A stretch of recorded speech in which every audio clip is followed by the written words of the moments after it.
No, you don't have to answer. Just I wanna let keep- you- Yes, I have that question submitted though. Yep, and it's come up. Okay. Yeah.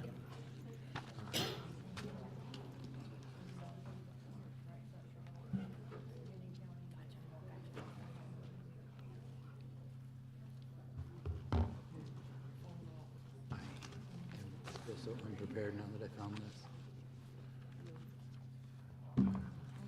No, over and under. Let's keep it moving. That's gonna be up to y'all.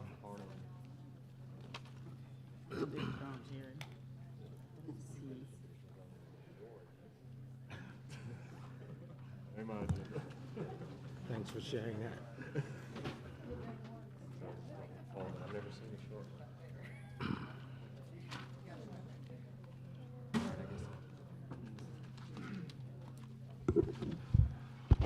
Good evening, everyone. Thank you all for being here. See, we're almost standing room only. Again, appreciate y'all taking the time to join us for our June meeting. We've got a lot on the agenda, so we will get started. Hopefully, the rain won't be too bad for us tonight, but I think it should be fine. Council, we're going to get started. Everyone's good? I think we're missing one council member, Mr. Now. So with that, I'll ask Mr. Hinkle to give us an invocation. That will be followed by our Pledge of Allegiance, and I would ask everyone to please stand as we recite our pledge. This time I'll turn it to Mr. Hinkle. Bow our heads, please.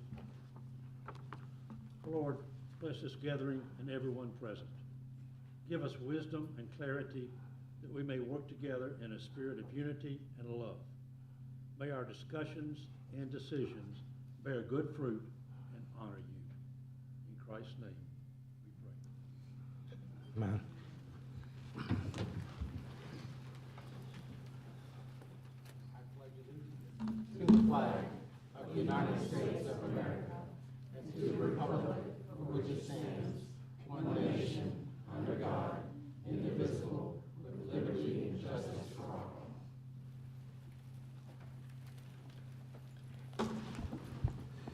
Thank you for that. Council, you have your agendas in front of you. Are there any additions or changes to the agenda as presented? Staff? Okay, great. I think there's one item we will ensure that it is correct as we follow the agenda. On the last page, we have staff comments before that closed session, so I think we're in a good place. Council, is there a motion to approve our agenda as presented? So moved. Is there a second? All those in favor say aye. Aye. Any opposition? Hearing none, motion passes. First item is our consent agenda, and we've got 3 sets of minutes. We've got the approval of Resolution 1425 to reserve, accepting state reserve earmarks. As we've got the same thing through item G. And then we've got an additional state loan funding, rehabilitation for sewer rehab project. We've got a year-end budget amendments that are in your packet, and we've also got the facade update for a commercial institutional daycare facade. And we've also have a Ardell Regional Hazard Mitigation Plan, along with a budget ordinance amendment for the Greenway, and a budget ordinance agreement for a sidewalk project. Those are all of our consent agenda items. These items will be voted upon with one motion unless a council member opts to remove it. Council, you've heard all of our consent agenda items. Is there a motion regarding our consent agenda? Motion to approve. Is there a second? Second. Motion is made, receive a second. All those in favor say aye. Aye. Any opposition? Hearing none, motion passes. Thank you. The next item on the agenda is recognitions and presentations, and I'll turn it over to Mr. Wyatt. Thank you, Mr. Mayor and Council. At this time, I'd like to ask our Finance Director, Justin Mundy, to come up.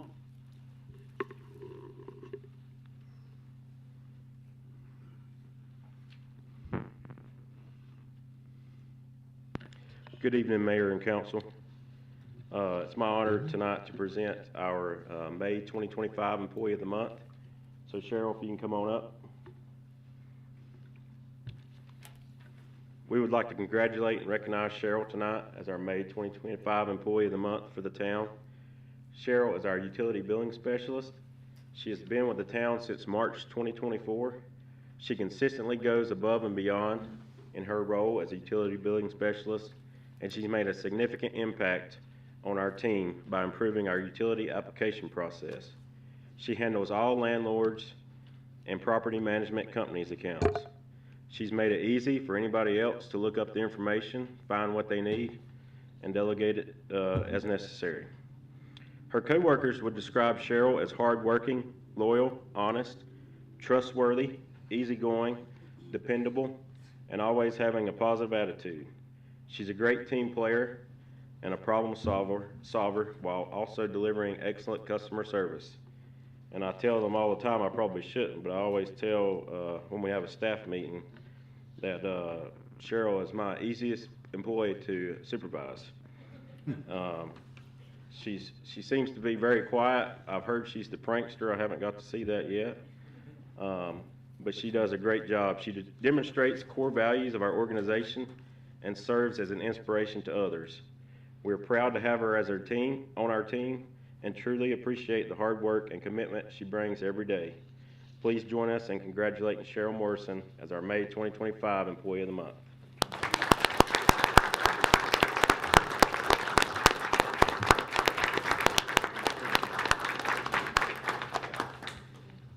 Yeah. No, I don't need.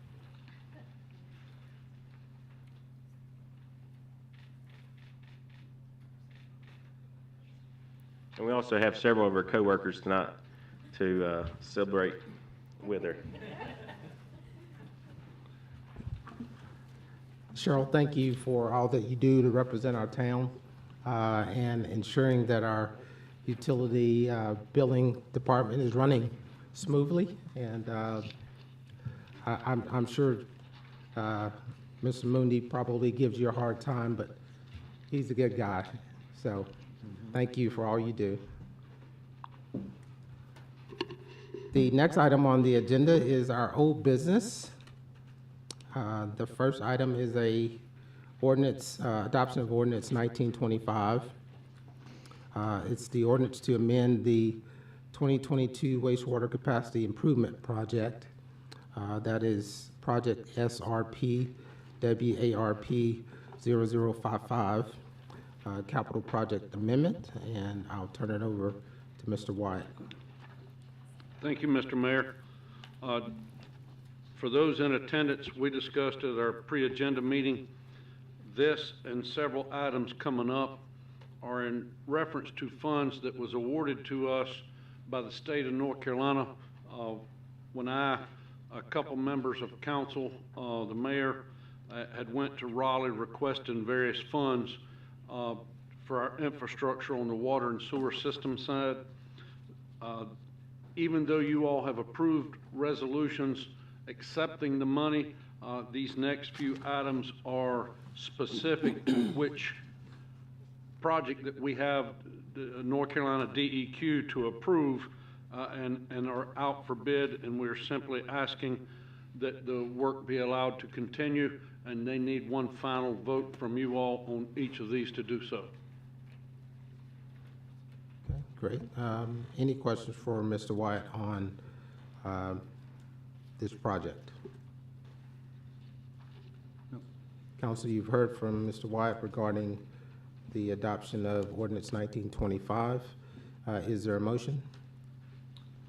I will make the motion that we adopt ordinance 1925 and ordinance to amend the 2022 wastewater capacity improvement project. Is there a second? Second. Motion is made, receive the second. Any other question or comment? All those in favor say aye. Aye. Any opposition?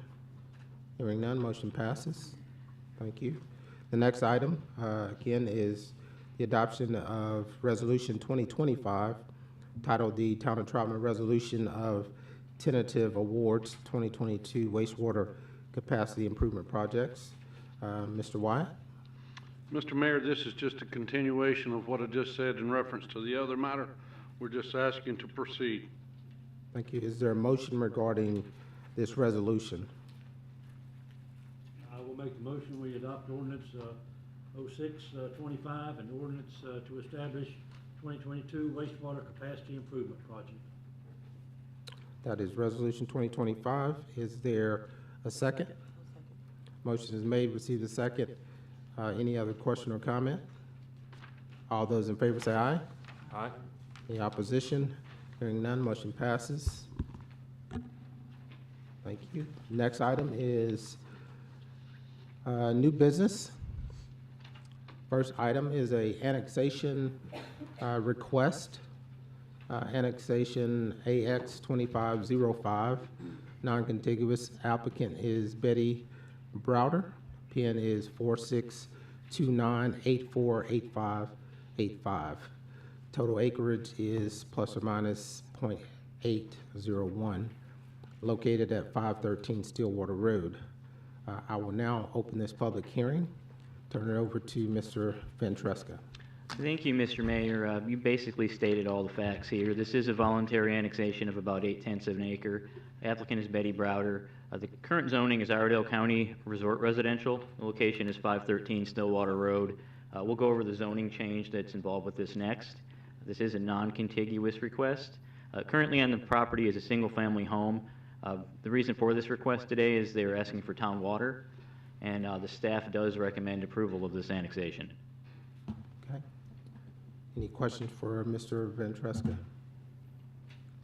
Okay. Anyone here from the public would like to comment on this annexation request? Okay. I will now close this public hearing. Council, you've heard from Mr. Ventresca regarding the annexation of the after-described property. We will consider ordinance 1525 to extend the corporate limits of the town of Troutman, non-contiguous. Is there a motion? Mr. Mayor, I make the motion, we adopt ordinance 1525, in order to extend the corporate limits of the town of Troutman, North Carolina, non-contiguous. Thank you. Is there a second? Second. Motion is made, received a second. All those in favor say aye. Aye. Any opposition? Hearing none, motion passes. Thank you. The next item is to consider a rezoning request, RZ 2502. The applicant is the same as before, Ms. Browder. Same PIN and acreage and location. It is being rezoned from Iredell County residential, resort residential to town of Troutman suburban residential. I will now open this public hearing. Turn it over to Mr. Ventresca. Thank you. This is the rezoning component of the previous annexation request that was just approved. Again, Mr. Mayor, you basically stated all these facts. The current zoning is resort residential, Iredell County.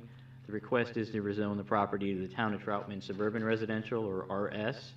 As I'd mentioned previously, there is a single-family residence on the property.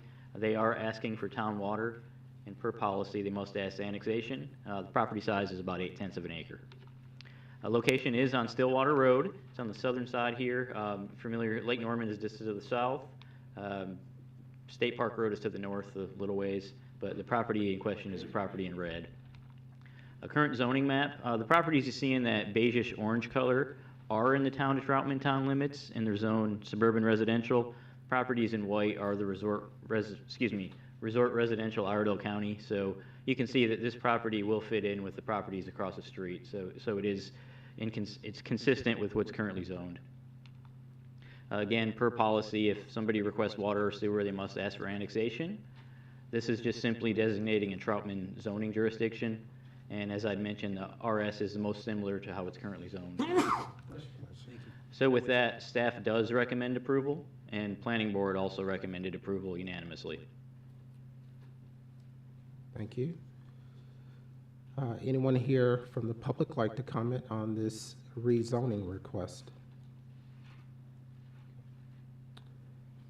Any questions from council regarding this rezoning request? Okay. I will close the public hearing. Council, you've heard from Mr. Ventresca regarding this rezoning request. We will now consider the adoption of ordinance 1625. Is there a motion regarding this ordinance? Mayor, I make the motion, we adopt ordinance 1625, title and ordinance changing the zoning classification of the after-described property from Iredell County Resort Residential to Town of Troutman Suburban Residential. Is there a second? Second. Motion is made, received a second. All those in favor say aye. Aye. Any opposition? Hearing none, motion passes. Thank you. We will now consider a statement of consistency, and I would ask that you read the full statement. Rezoning to suburban residential is consistent with the intent of the current zoning designation of ICRR. Furthermore, the current use of a detached single-family home is in compliance with the RS district. Motion is made regarding our statement of consistency. Is there a second? Second. All those in favor say aye. Aye. Any opposition? Hearing none, motion passes. Thank you. The next item on the agenda is annexation request, AX 2503, Clontz Hill Project, Pulte Homes. The applicant, Charlotte Clontz, PIN is provided. Vernon and Brenda Clontz, again, pins are provided, and Kurt Clontz, and Kurt and Amy Clontz, as well as Robert and Deanne Lipe. All those pins are provided on the agenda. This is a total acreage of 151.318 plus or minus, located on Clontz Hill Road. I will now open this public hearing and turn it over to Mr. Ventresca. Thanks. Again, Mr. Mayor, you pretty much hit all these points. This is a voluntary annexation on Clontz Hill Road of about 150 acres. Applicant's Pulte Homes. Current zoning is Iredell County Residential Agricultural. It is on both sides of Clontz Hill Road. We will hear the associated zoning change next. This one is contiguous, and the uses will be single-family homes.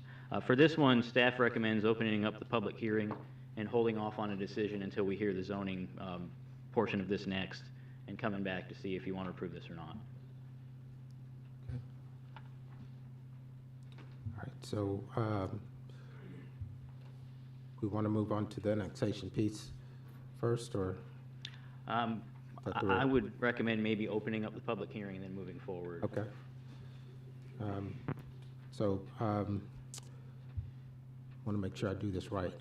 We need a motion to table and then move, Okay, got it. once the public hearing is Yeah. open. Okay, public hearing is open, and is there a motion to table this rezoning until we hear the annexation? Make that motion. Is there a second? All those in favor say aye. Aye. Any opposition? Hearing none, motion passes. We will now move to the annexation request for the after described property. I will now open this public hearing and turn it over to Mr. Ventresca. Just for clarification, this is the rezoning request, and we've tabled the annexation request. Got Okay, it. okay. It was in order on my sheet. Yes. Thank you, Kim. The clerk had you recorded correctly. Thank you. All right. Good, I was curious about that. I thought you were trying to go the other way. That's why I was asking that question. So we will go ahead and move forward with the public hearing then. Okay, a little bit of background on this one. Again, the applicant is Pulte Group Incorporated. The property owners are Charlotte, Kirk, and Amy Clontz, along with Vernon Clontz and Deanne and Robert Lipe. Current zoning is Iredell County Residential Agricultural. The request is to rezone the property to Town of Troutman CZRM, or Conditional Zoning Mixed Residential. Proposed use of the property is 344 single-family homes, and the property, again, is approximately 150 acres. Location is on Clontz Hill Road. You know, all the properties you see that are outlined in red, it's both on the north and south side of Clontz Hill Road. If you, Perth Road is over to the west, Flower House Loop is over to the east. A current zoning map, you can see the whole area is basically Iredell County Residential Agricultural, or RA. The pink area you see to the north is the Falls Cove development, which is conditional zoning suburban residential. Land use map. Our future land use map has this split. The green area you see is low-density residential, and the yellowish color you see there is medium-density residential. And I'll point out the blue area to the north is our special lakes uses. This is the concept plan that has been submitted by the applicant. I believe they have some updates in their presentation, so when the applicant gives their presentation, there may be a couple different changes, but as you can see, it is on both sides of Clontz Hill Road, single-family lots. There are 2 entrances on the south side and 5 entrances on the north side. Again, I just wanted to point out with the future land use map, low-density residential is basically 1 to 2 units per acre.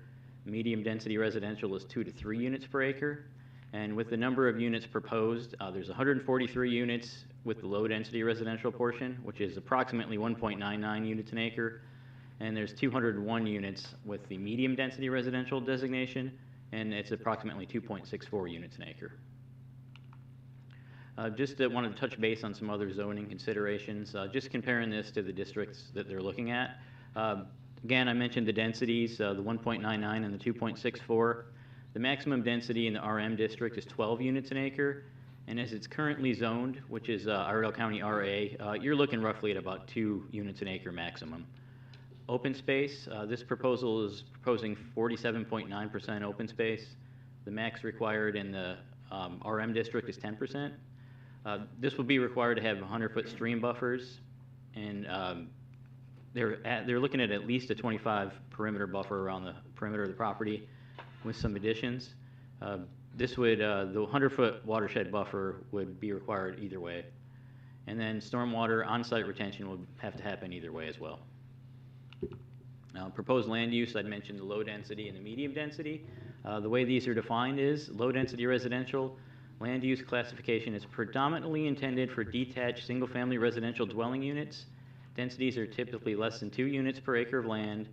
In major subdivision, more than 5 lots, variation of lot sizes, housing types, and price points are strongly encouraged. And medium density is basically the same thing, but public water and sewer provision is required, and then the densities are basically 2 to 3 units an acre. Watershed and TIA. This is in the watershed. The west side is located in the Catawba Critical Area. The east side is located in the Catawba Protected Area. Basically what this says is on-site stormwater measures will be required, and if approved, those will be reviewed by our engineers at the time of engineer drawings. A high-density development permit will be required to be approved by the council, and with approval of this request, that will be considered approved. The TIA, the threshold for the TIA is 100 peak hour trips. We have completed the TIA, at least the draft portion, and the findings were included in your packet, and we'll touch base on that in just a minute. We do have a representative from Kimley Horn, Mr. Shirley, here to answer any questions you have about the TIA. A little bit more information about the TIA. 11 intersections were studied. 5 of those were access to the proposal. The others were Flower House Loop and Charlotte Highway, the southern portion where the new light is near the Food Lion. Another one is Charlotte Highway, and basically both ramps to I-77.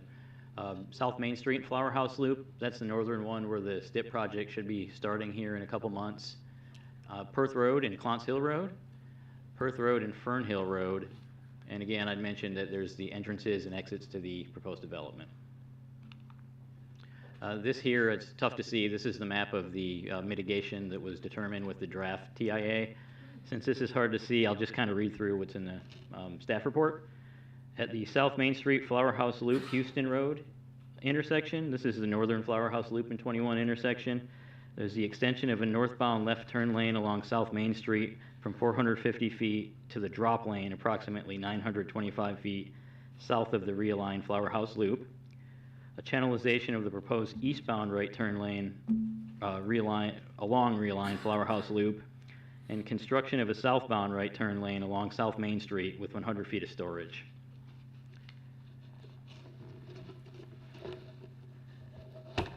With Flower House Loop and Clance Hill Road, construction of an eastbound right turn lane along Clance Hill Road with 150 feet of storage. That was phase one of this development, and again, our transportation consultant can kind of get into these if you have questions about that. Phase two of this development, which has a 2031 build-out with Flower House Loop and Charlotte Highway. This would be the southern portion, construction of an eastbound right turn lane along Flower House Loop with 100 feet of storage. And at Flower House Loop and Clance Hill Road, the construction of a southbound right turn lane along Flower House Loop with 100 feet of storage. And finally, phase three of this, this would be Charlotte Highway and the I-77 southbound ramps at Julian Place. Extension of a southbound right turn lane along Charlotte Highway from 425 feet to 525 feet of storage.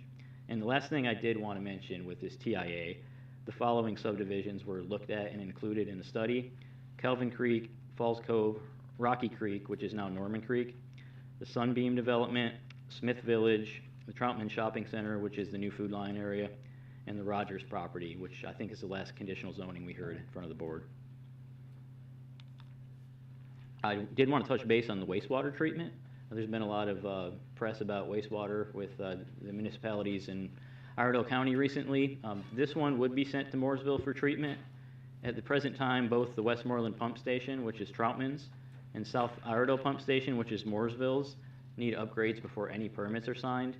Both jurisdictions do have funding for those upgrades. It's just going to take time to get contractors and work done. So that could be as long as 2 years. It could be as short as 12 months. And I just wanted to mention that we do not have a moratorium in place. I get calls pretty frequently about the moratorium we have. Council, you know, we do not have one. I just want to make everybody aware there is no moratorium in place. Community meeting for this development was held on February 26th. Concerns are about construction traffic and regular traffic. Potential concerns to the capacity of schools and EMS services was a big one. I'd reached out to Troutman Elementary. Both Troutman Elementary and Middle are over capacity. Per Iredell Statesville Schools plans, they do have a new elementary school and maybe a middle school too on Parkwood Road proposed, but at this time there's no timing for those schools. I did want to add, the developer has added some additional conditions since the planning board that had not been included in your packet. One, the side and rear architectural elements must match the front facade on highly visible lots. Block length requirements to be met except where infeasible due to site environmental constraints such as wetlands, streams, and topographical challenges. A sidewalk shall be built along the project's property frontage on Clance Hill Road if permitted by NCDOT. And I also wanted to mention this is an ordinance requirement, so this would happen if it was a condition or not. A crosswalk across Clance Hill Road shall be added if permitted by NCDOT. All power and utility lines within the project shall be buried underground except for the existing power lines along Clance Hill Road. And then the nature trails will stub to adjacent properties for future connectivity. The staff can support because the densities and the preserved open space meet the future land use plan. Planning board did recommend denial, and it was unanimous. Before the planning board recommended denial, the following conditions were at least discussed or agreed upon with the developers. One, on-street parking of 1 space per 4 units. This one was talked about, it was never agreed upon, 4 vehicles in each driveway. Pool/clubhouse to be constructed prior to the issuance of a certificate of occupancy for a minimum of 1/3 of the total units. A set of amenities on the other side of the road from the pool, whether that be a tot lot, dog park, fire pit, at least 1 amenity unit. Parking spaces at the clubhouse of at least 15% of total lots. They also mentioned, this again was not agreed upon, but look at adding small parking lots for work vehicles. And then the last one is nature trails as shown on the concept plan, so long as they fit the engineered drawings of the site. And with that, that's the end of my presentation. I'll open it up for any questions that the board may have. Questions for Andrew? Could you go back to the conditions that were discussed towards the end of the meeting with planning and zoning? Yes. Now, which ones were agreed to and which ones were under consideration? Okay, the second one, the 4 vehicles in the driveway, it was under consideration and it was not agreed upon. And then the last one with the, look at adding a small parking lot for work vehicles. This would just basically be a off-street parking lot to allow people with work vehicles or larger vehicles to park. Those 2 were not officially agreed upon. And if I may just add to that one, the suggestion was for every 4 units built on either side of the road, that a parking lot be constructed somewhere on site, that 1 parking space for every 4 units. That way it would have overflow or work vehicle parking. But again, that was discussed, but not, or was agreed to, or? That is my understanding, that it was discussed, but the developer did not agree to those. On the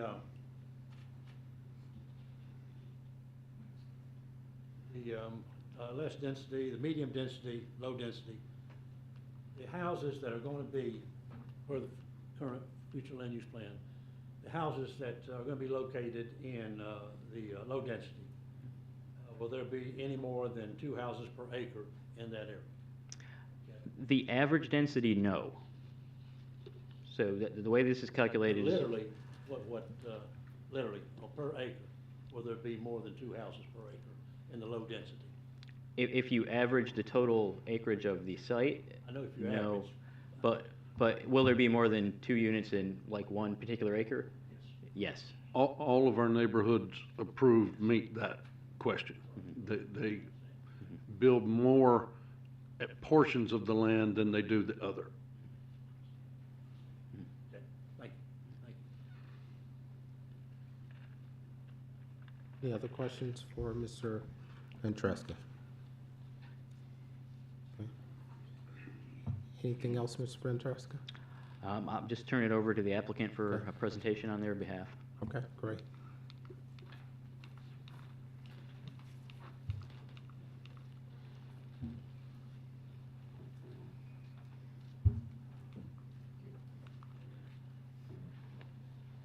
I'll wait for them to pull it up, and in the meantime, while they're pulling that.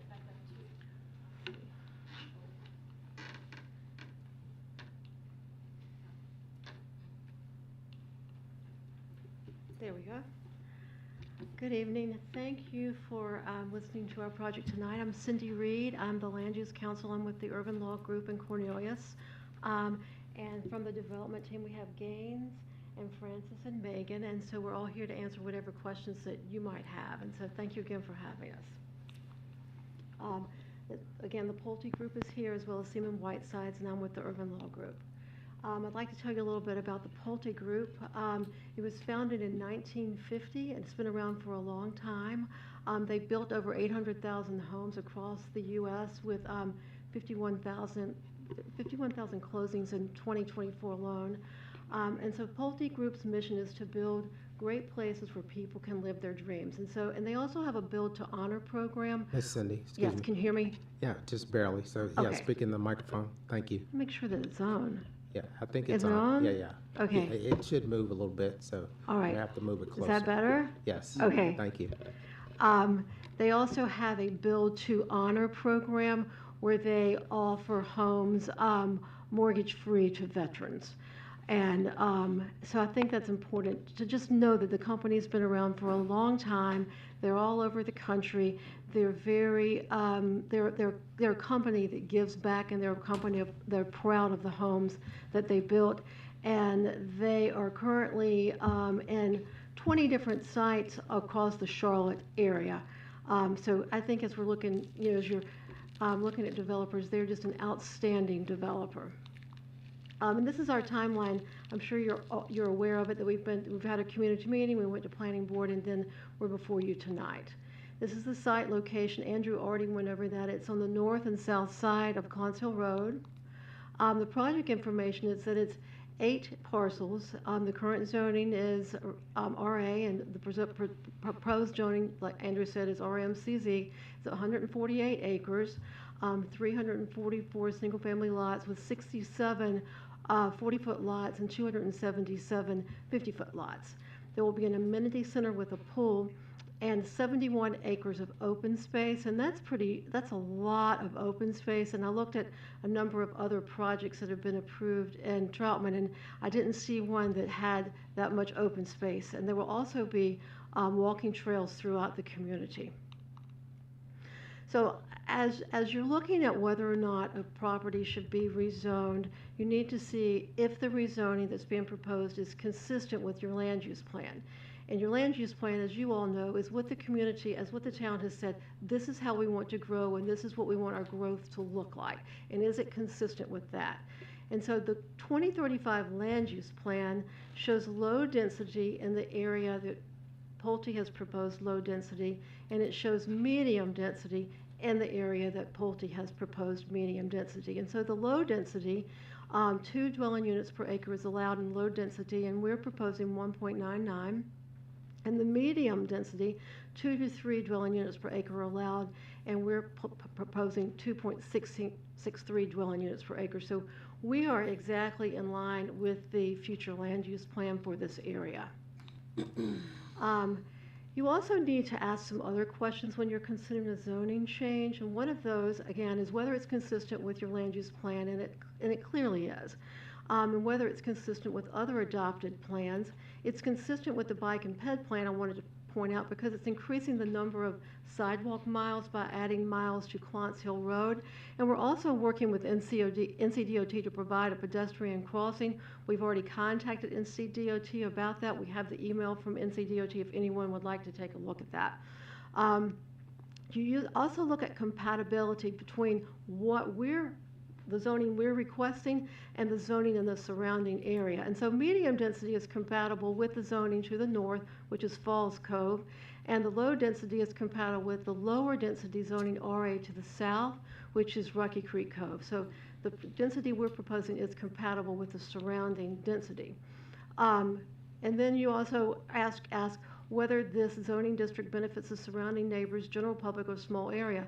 Well, it benefits the whole community because it's adding sidewalks to Clance Hill Road, and it's also adding trails throughout the neighborhood that will stub out to the adjacent neighborhoods. So there'll be an opportunity, if the town so decides, to create a trail system throughout this area. And you also, one thing would also ask if it's designed so that it minimizes any impact to surrounding homes. And we have increased the buffers significantly on this project as a result of what we heard at the community meeting. And we have some buffer slides that we would like to share with you later in this presentation so that you'll see how much we've increased those buffers so that we can honor the neighbors' concerns about being too close to them. It's much wider than a 25-foot wide buffer that's required. And again, we're reserving 71 acres of open space. We're going to construct all the traffic mitigation that is required. We're also going to work with NCDOT on a road crossing. And the sewer facility's already been mentioned. Our construction plans will be approved once Mooresville has upgraded its sewer facility. And we've been in touch with Mooresville, and they're letting those contracts in August. So I also wanted to point out that all this acreage is now in a farm program, so it's taxed at a very low value. And if it is rezoned and it is annexed into town, the tax increase will be approximately $2,100,000 annually. And this is the proposed concept plan. Again, we have medium density where it's shown on the 2035 comprehensive plan, and low density where it's shown on the 2035 comprehensive plan. We have an amenity area that will include a pool and a clubhouse. And before we go to the traffic study, I wanted to talk with you. Andrew already went over those conditions, but I wanted to just talk about a few in particular, because our goal is to make this a beautiful neighborhood. with amenities. People can, they can walk, they can swim, they can have different activities. And so we have also agreed to include an amenity area on the north side of Clance Hill Road, because the pool and the clubhouse will be on the south side, so we've agreed to include either a tot lot or a dog park or a fire pit gathering place on the north side. And so that is also one of the conditions that we have agreed to. And we've agreed to several design, and those conditions are all in your packet. We've agreed to a number of design conditions so that these homes will look as beautiful as possible. And those conditions are all in your packet. So I would, at this point, like to turn it over to our engineering team to talk in more depth about this traffic study and also to talk with you some more about the buffers around the site.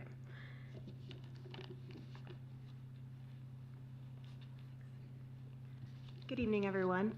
I'd like to talk, kind of reiterate what Andrew mentioned earlier on the traffic study. We've put some red markers on each of the intersections that have been studied as part of the traffic impact assessment. And the blue circles show the intersections that will have required mitigation. In phase 1, there will be a right turn lane from Clance Hill Road to Flower House Loop. Also a right turn lane from Highway 21 to Flower House Loop. A right turn lane from Flower House Loop onto 21, and a section of 21 will be widened to 4 lanes. And then in phase 2, there will be a right turn lane from Flower House Loop to Clance Hill Road, and then a right turn lane from Flower House Loop to 21. And we've got the traffic engineer here as well tonight for questions. Ma'am, what's your name? Frances Yarbrough with Seaman Whiteside.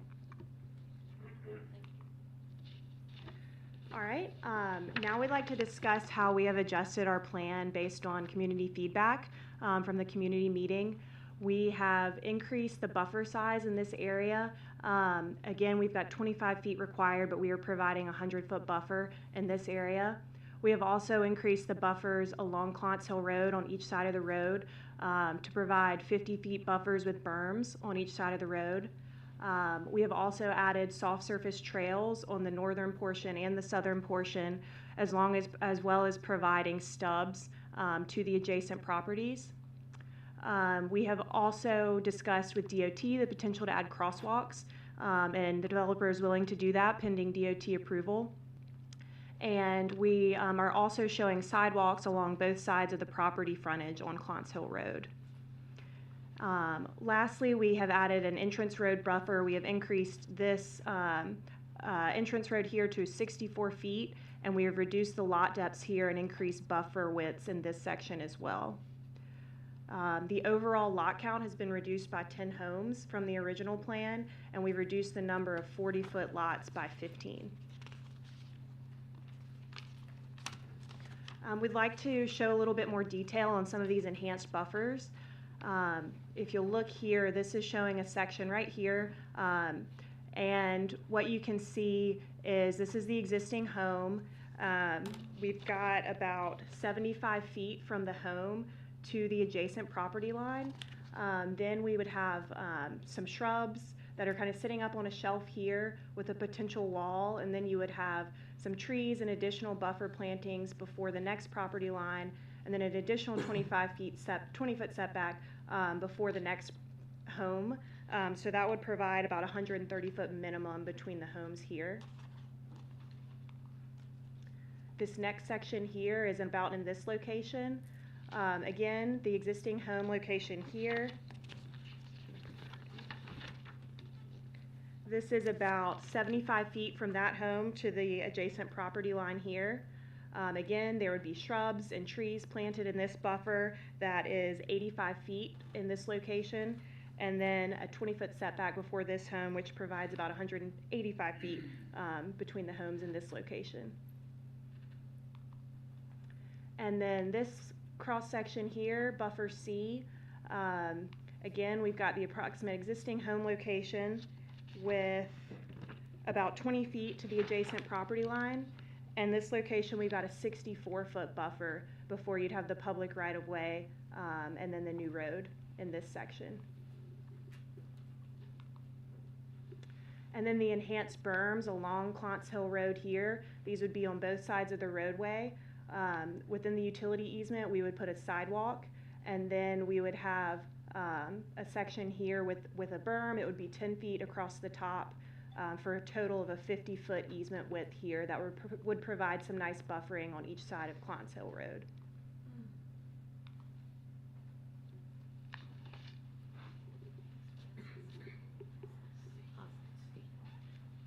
Another thing that I wanted to point out is that the density that we have proposed, 2.63, is not that different than the existing density under the existing zoning, which is 2 dwelling units per acre. So I think I'd like to point that out also. And these are some proposed home designs, and a list of existing Pulte communities nearby include, and of course I'm not going to read that list to you, but you can see how many communities Pulte is in, and I'm familiar with several of those, and they're very nice communities. And these are Pulte amenities that actually exist in some of their communities. Again, pool house, clubhouse, fire pit, tot lots, dog park, and their goal is to make a neighborhood that people are proud to live in, where they have activities, and that the town the town that they're in is proud of the neighborhood as well. Again, just some more examples of amenity design. And there's some open space design. Again, that is how the trails, the nature trails will look. They'll look similar to that. If we include a fire pit, it will look similar to those. And just wanted to give you an idea of the type of designs that Pulte represents. And we are happy to answer any questions that you might have. Again, we have Gaines Hunter here from the Pulte group to answer any design questions that you might have. I'm happy to answer any zoning questions, and the engineers can answer any technical questions you have, and someone from Kimley Horn is here as well. Thank you, Ms. Scott. Is there any questions for the applicant? I do have a question, and this may be regarding what Andrew said and also some of the things that Francis said, I think. And you may have mentioned it. Where Flower House Loop comes out at 21 near Houston Road, what improvements will be made there? Does that make sense, Andrew? You know where I'm talking about? I'll try to get back to that That's traffic awful slide. right now, trying to get out. I'll try to get back to that traffic slide. I want to just first state that there is a North Carolina Department of Transportation STIP project that is supposed to start within the next 6 months, which is going to realign Flower House Loop and So that'll Houston be done Road before. and add turn lanes. So what happens here is just some additional improvements to those turn lanes of that project. Okay, thank you, I appreciate it. I had a question about that traffic too. You mentioned an area of 21 going to 4 lanes. What area is that? What section of road? Maybe, and that might be for Kimley Horn. Good evening. My name is Thomas Shirley. I'm here with Kimley Horn, and we completed the traffic study for this site. Big picture, so the location, the NCDOT STIP project is showing the realignment of Flower House Loop with Houston Road there. So the intersection will be kind of a 4-leg approach there where Houston Road is currently. With their project, they're proposing left turn lanes onto both Houston and Flower House Loop. And so we are proposing with this study the extension of that left turn lane to connect down to the drop lane there at US 21 and the 77 ramp. So going north along US 21, you'll have the extra lane, I guess, until you get to that signal at Flower House Loop. And on the other side of Clance Hill over at Perth Road, are there any upgrades to that, turn lanes or anything? No, there are not.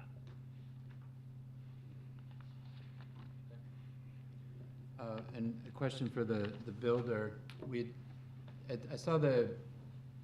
heard talk of a potential crosswalk. Are you looking at potential multiple crosswalks upon Yes. DOT approval? Yes, so, Okay. I'm gonna slide over to our site plan. So here, we're looking at a crosswalk, and also over here at this intersection, looking to do crosswalks. And reached out to DOT, as Cindy said. Their response was, their initial thoughts, recommendation would be a rapid flashing signal beacon, which is like a stand pole with a flashing light that people come up and push the button, so when they're there, the light flashes. I think internally we've talked, we're gonna try to recommend, see if we can get some sort of median in the middle of the road there. Just from hearing safety concerns of the community, planning board, what have you, that may provide a better crosswalk intersection than just the signal flashing beacon, but ultimately, it's what NCDOT will allow. So we're gonna push for that median, crosswalk, but sounds like they're okay with at least us submitting a request. Just for our staff records, he's talking about a safety crosswalk with a median, which would then basically make a curve in the road to compensate for the median in the middle with the lights that he's talking about, which would obviously visually also slow traffic down in addition to the crosswalk being there. And that kind of touches on my next question. Safety being the #1 concern, the speed limit being on that road at 45, you know, with sidewalks on both sides. Are we looking to try and get the speed limit reduced? And what does that hold for curb and gutter? Or? Yeah, so that was one of our questions to NCDOT as well, was will they, right now it's 45, I believe. We asked what would it take, or would they be open to reducing it to 35 from hearing speed is a concern out there. Initial response from them was pretty much submit it and we'll look at it. So we will do that. I've spoke with some of the staff here. I think they're at Troutman. I think it's a team effort. We're gonna work together, maybe get some letters from council if that's what it takes, and submit a package to DOT to see if we can get the speed limit reduced. As far as curb and gutter, I'll have to double check the design standards on speed limits, but it'll be whatever that speed warrants based on whatever they approve. Okay. And just confirming for the record, you all are offering, we noted the first one, but you all are offering to lead to DOT for a reduction in speed, and then whatever standards DOT requires for that if it falls below, correct? Correct. And the last question, just in that community, I believe this property backs up to a church. Have you had any communications with that church, possibly having sidewalk connectivity with that to connect that church with your community? Yes, I actually spoke to Pastor Joel today, and just introduced myself, spoke about our development coming in. I believe he was already aware of it. But I mentioned the subject of sidewalks, how we're providing sidewalks on Clons Hill Road frontage. And right now, as today stands, it would stub at their property line. And if there could be a group effort with the church in Pulte on how sidewalk continuing across their frontage works, and there was no commitment by either side, but other than I relayed to him that we want to get our construction drawings and exhibit to him of what that looks like, because his concern was the trees that are out on their frontage, and also the existing grade, because he wants grade to make sense along the sidewalk too. So I told him I would get them an exhibit and send it to him, and we could continue conversations on any sidewalk talks continuing across their frontage and how that potential partnership could work. If I may, again, for clarification for our clerk and those in attendance, that these microphones are not well. So just for clarification for everybody and our clerk, you all's property would be next to the church property. You all, of course, would have to build the sidewalk in front of the development beside Clons Hill Road to the church property. But if I understood you correctly in Councilman Jarosinski's question, there is talks that sidewalk may extend onto the church property, but you have not committed financially to do so, just share plans, and it may. Is that correct? Correct. And it was really, because there's so much unknown at this point, we have to get through the zoning. It was, I think he is more concerned about the design of the sidewalk, being that Pastor Joel. And I wanted to make sure that I was relaying him accurate information, so I told him I would send him the documents.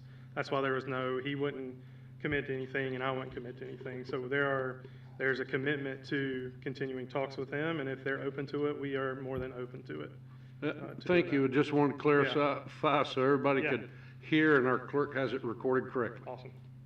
What are the height of your berms? I couldn't tell on you looking. How high? Yeah, the numbers were a little blurry to me, so I couldn't tell.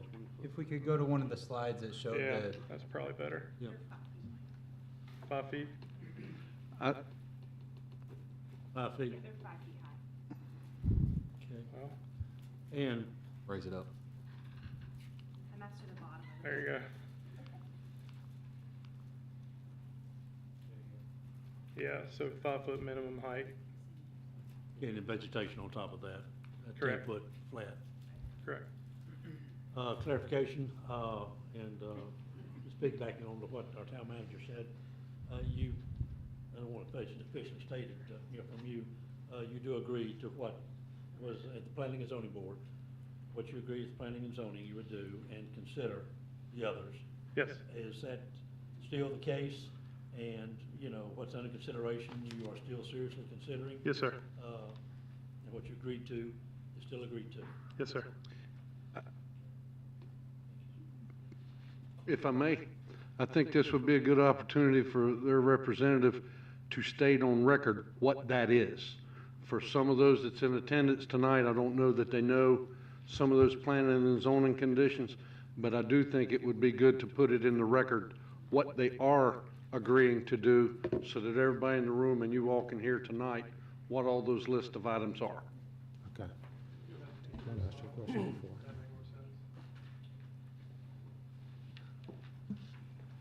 Would it be helpful? Would it be helpful to you for me to read them? Yeah. That's what we yes. asked. Please. Okay, okay. Yes. All right, I'm going to read the ones that were in your packet first, okay? And then I'll read the additional ones, and I will go over those too.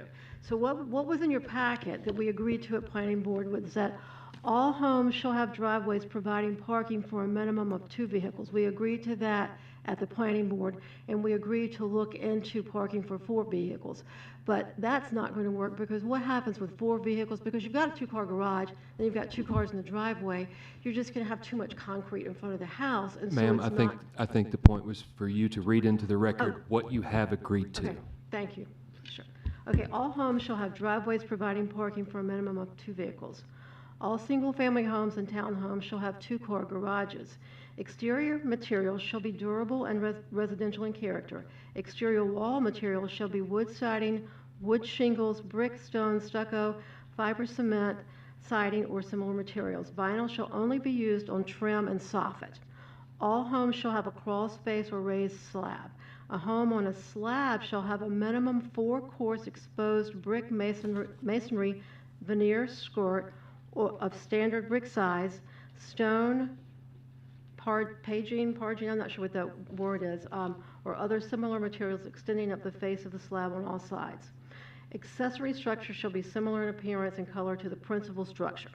All power and utility lines within the project shall be buried underground, except the existing power line along Clance Hill Road will not be buried underground. Multiple materials will be used on the same facade.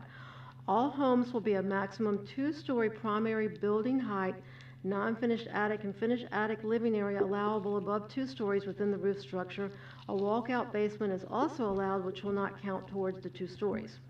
The side architectural elements will match front architectural elements for corner lots. And so, okay, block length requirements to be met except where infeasible due to site, environmental constraints such as wetlands, streams, and topography challenges. A sidewalk shall be built along the property's frontage on Clance Hill Road if permitted by NCDOT. A crosswalk across Clance Road shall be added if permitted by NCDOT, and we will agree to add 2 crosswalks if NCDOT will allow us to do that. Nature trails shall stub to adjacent properties, and the nature trail shall be shown on the concept plan. We will build the pool and clubhouse prior to a certificate of occupancy for a minimum of 1/3 of the total units. A set of amenities on the other side of the road from the pool, a tot lot or a dog park or a fire pit. We will also include parking spaces at the clubhouse, at least 15% of total lots. We will look at adding small parking lots for work vehicles. And on-street parking, 1 space for 4 units with bump out. Okay. Thank you. Thank you. Any other questions for the applicant? I have a question or two. On the site plan, which of course now I can't find, I got the old one here. But we do have, on the, what I'm assuming is this oriented north, south, east, west, on the west side, we have a 100-foot buffer. Correct. But on the east side, we have, unless I misheard, max 60. You're talking about in this area? Yeah. Correct. Why aren't they the same? So this area is adjacent to a right-of-way, and so it would be purely buffering against right-of-way frontage and not a lot on this side. On this side, there's a home and lots over here. This was a direct request from the property owner for 100 feet on the west side. Do you know if the other homeowner is okay with 60? In speaking and hearing their responses in last, they're not okay with that. And we'll just add to that, the minimum buffer required is 25 feet. So these are all enhanced buffers in those areas. This is a conditional zoning. My main concern is the crosswalk. I can't rationalize my way into it. It seems like we're taking several gambles here. Right, we're gambling with DOT on multiple fronts. Right, we're gambling with what'll be allowed, and then we're going to have to spend the rest of our lives gambling on how these people are going to behave once they move in. And I'm having a hard time with that. Personally, I want a stoplight. Kind of where I'm at, I'll cut to the chase. I would like either a stoplight at your main intersection on the road, or I would like no pool.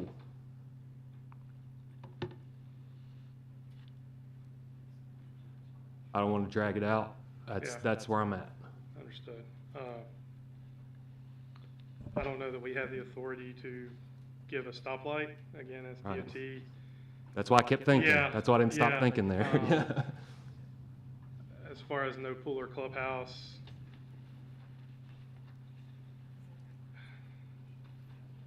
Those are the only options I yeah, can come up no, with. understood. I don't build houses, so that's just the two Correct. that I could brainstorm. Correct, yeah.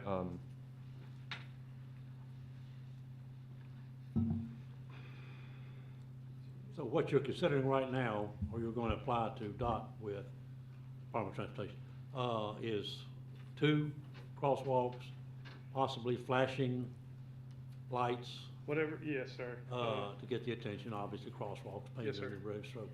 Yes, That's sir. what we're looking at, and you're talking 2. Correct.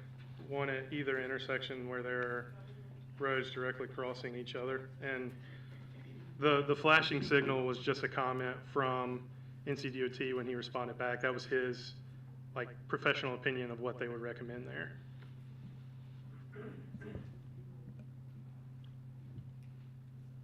Any other questions for the applicant?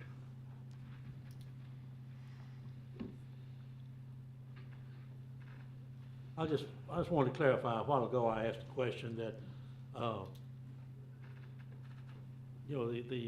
planning director, our town manager is certainly correct. The averages are what we use and what we've gone by traditionally and what is out there, especially in conditional zoning.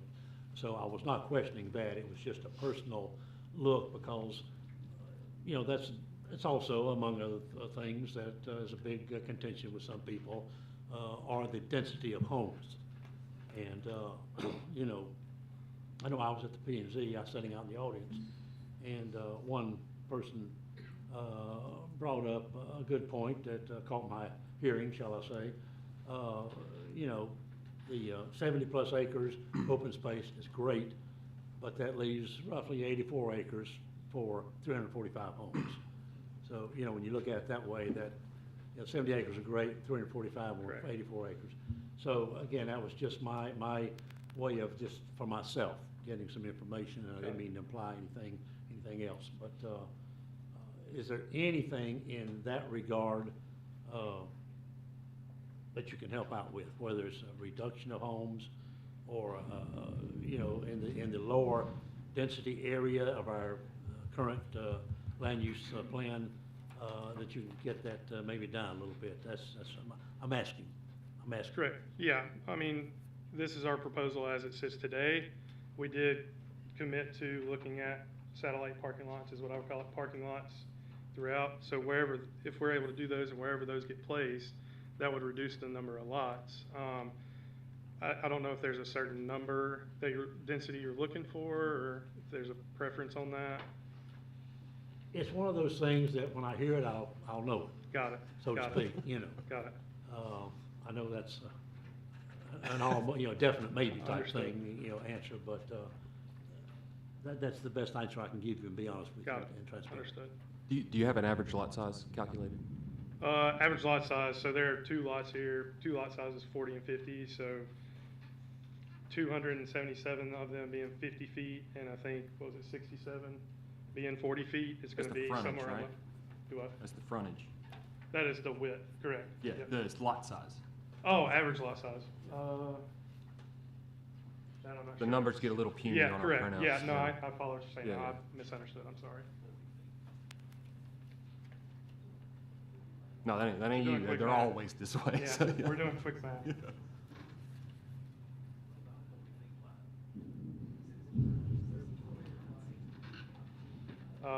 Approximately around 6,250 square feet. On an average, yep.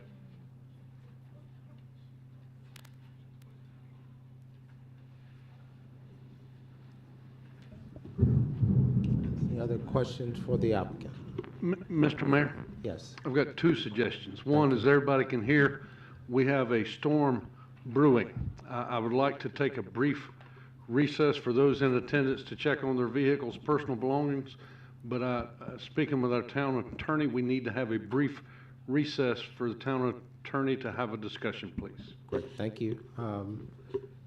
Council, we're going to take a 10 minutes, good? 10-minute recess, and we will reconvene at, You need a motion? no, I don't. We will reconvene actually at 8:20. It's not done.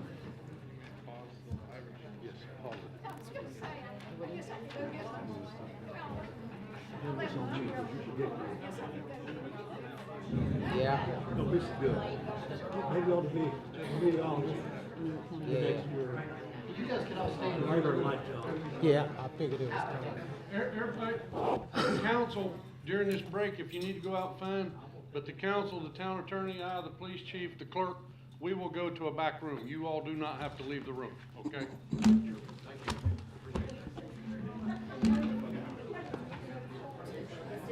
I know, right?